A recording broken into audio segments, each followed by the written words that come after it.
Hey there, Robert John Hadfield here again from Audiomover. We're going to talk about some really amazing vinyl today. I am a really big Billy Idol fan. Back in the 80s when he was popular, of course, like everybody else, you heard White Wedding and it was just such a cool tune. And then, of course, you'd go to school dances and Moni Moni would be playing and Dancing with Myself, and those are always staples. So I always liked the guy. Rebel Yell, the song itself was super popular. So I liked him. And then Whiplash Smile came out and he was touring through Denver, Colorado. Came on tour there. And the opening band was The Cult. Now, I knew who Billy Idol was. I didn't know who The Cult was. So this girl I really liked, I bought tickets and I took her to go see this show. And so she liked The Cult, and I instantly fell in love with The Cult. That's a whole nother story. Then Billy Idol came out on stage. And I went from being I like Billy Idol to, I love Billy Idol. I got to tell you something. This is going to sound really weird, especially coming from a guy that used to be a professional musician and owns a recording studio. I don't really like concerts very much. I'm usually bored within the first 10 minutes. I have this weird attitude about concerts, like, do me a favor. This would be the perfect concert to me. You play your 3 best songs, whatever they are, kick my butt, all your lights, the biggest sound, smoke, explosions, whatever. Just give it all to me, your 3 best songs, and then we'll both go home. I would be super happy because I know I'm weird for this, but I get 15, 20 minutes into a concert most of the time and I'm bored. I'm ready to go. And the reason I stick around is I like the song I really want to hear, I know they're going to play at the end. And so I just stick around and I just sit there like, yeah. And that sounds super weird, I know. But there, every once in a while, there's a concert where I go to it and I love all of it, where I'm just into it. And Billy Idol was one of those. I remember this back in high school going to see this. I even felt that way in high school about concerts. I'd get bored so easily. But Billy Idol, man, it was so great. I don't know what it was about him in concert, but it was just class. The whole stage was almost empty, where you have people like Kiss and Van Halen and they're filling their stage with all this stuff and speakers and everything. Nothing like that. Steve Stevens, who I love, basically had a Marshall half stack. That was it. Nothing else on the stage. And, the drum was in one spot, the bass, and there just wasn't a lot of stuff. The stage was just clean. And Billy Idol just had this presence that was just magical. The guy was great. He was great. I love Billy Idol. So I don't know if he'd still be that way today. That was back in 86, 87 when I went to that concert. Anyway, I love Billy Idol. And this particular album had, of course, just a couple of his greatest songs that he ever did. And so I'm a big fan. So his name was not Billy Idol, of course. His name was William Broad, and he picked up the name Idol because when he was in school, as you can imagine, he wasn't a great student, and his teachers would say that he was very idle, I-D-L-E, and so he kind of liked that name, and he also liked the play on, these famous people, how they kind of take this being an idol too seriously. So he kind of was mocking the whole idea of being an idol on top of the word idol. So it was kind of a double play on things for him. So he just picked up this name, changed his name from William Broad, and we know him as Billy Idol. And so then he was in a band called Generation X, and he was in that band for several years, which is part of the punk scene, the same time the Sex Pistols were around. And they had a record contract. They were moving and they were doing really, really well. And, well, I shouldn't say that, because they were doing well in the sense that they had a record contract and they were relatively popular. I think they toured Japan. They got around, but they weren't making a lot of money. They weren't doing super well as far as that goes. But, one of their songs was Dance with Myself. Billy Idol actually took that song from the old Generation X days and then brought it over to his solo career. But they got to the point that they kind of just broke up and Billy Idol moved to New York, and you'll hear more about that here in just a second. But this was Billy Idol's second solo album, and it went double platinum, meaning it sold like at least 2 million copies to get double platinum. So I mean, he was wildly successful as a solo artist, leaving Generation X, and so he left Generation X, came to New York. He had another album before this one. Well, he kind of had two. There was one that was called Don't Stop, and it was an EP, and that's the one that has Moni Moni on it, and I think Dancing With Myself's on that one. I'll break that one out sometime and do a video about that. And then he had his his first album, which was just called Billy Idol, and that's the one that had White Wedding on it that everybody's familiar with. And then this was his second album, really. So let's flip it over. And he had this relationship with this guy named Steve Stevens. For whatever reason, Steve Stevens and Billy Idol just clicked.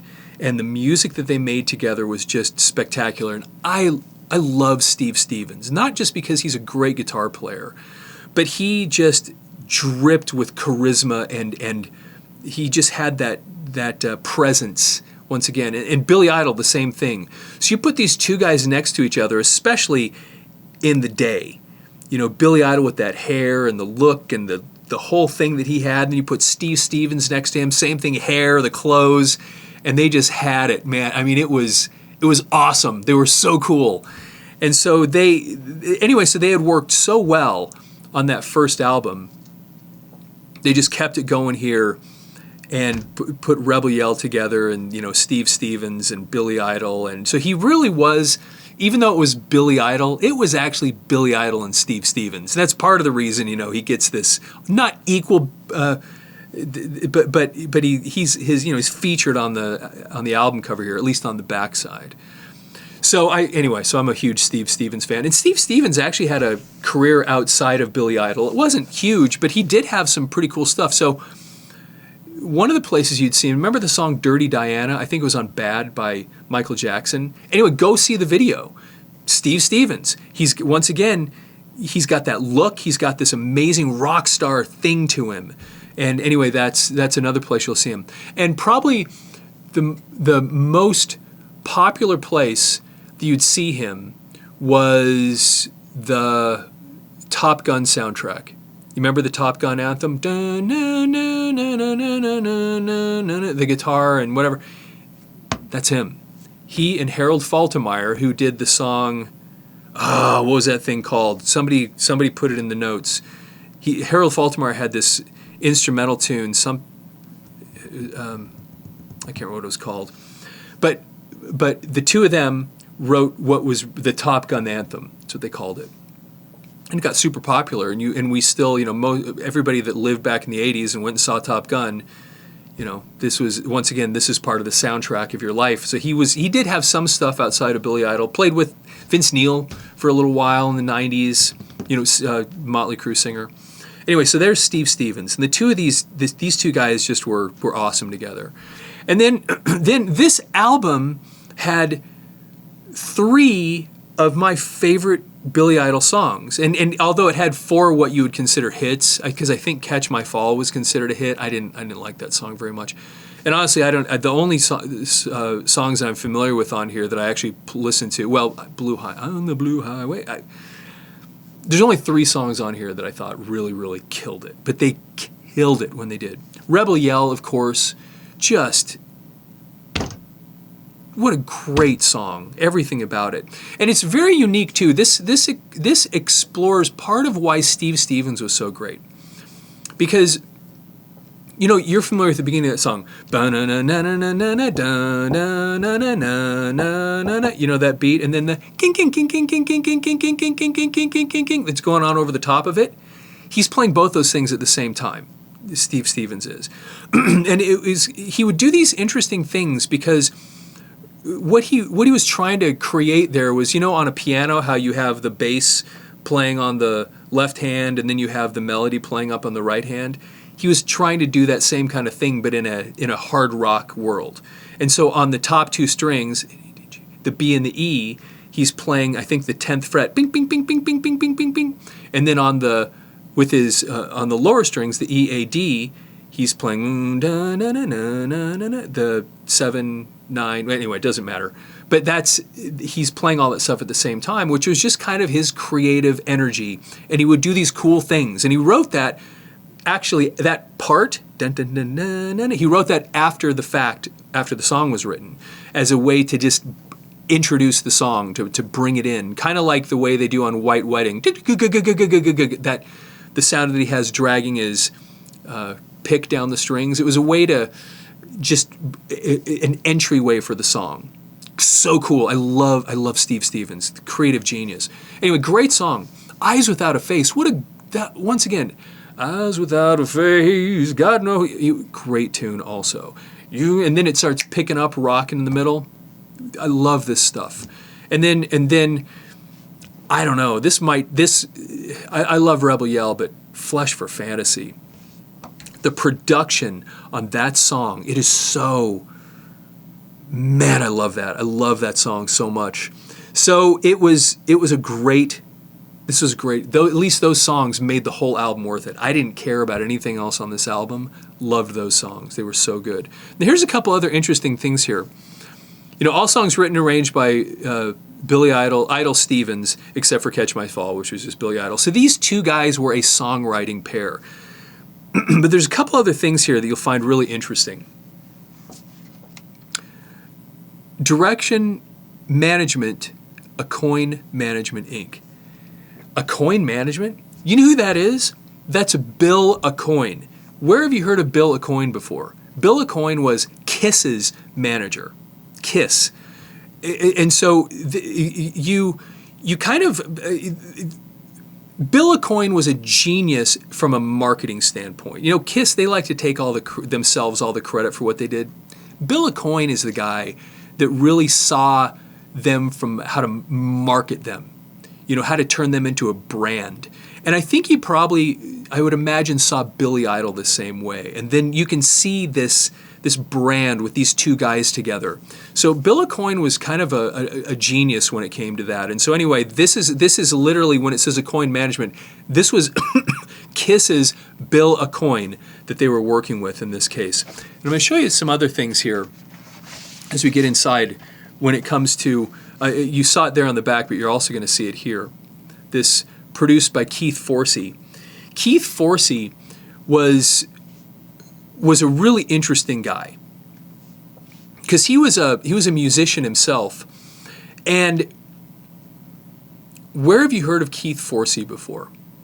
Well, he was actually a fairly prolific songwriter. And I'll give you a couple of examples. You remember the song, Don't You Forget About Me, I'll Be the One, from Breakfast Club? He wrote that song. And he actually had offered it to a couple other bands.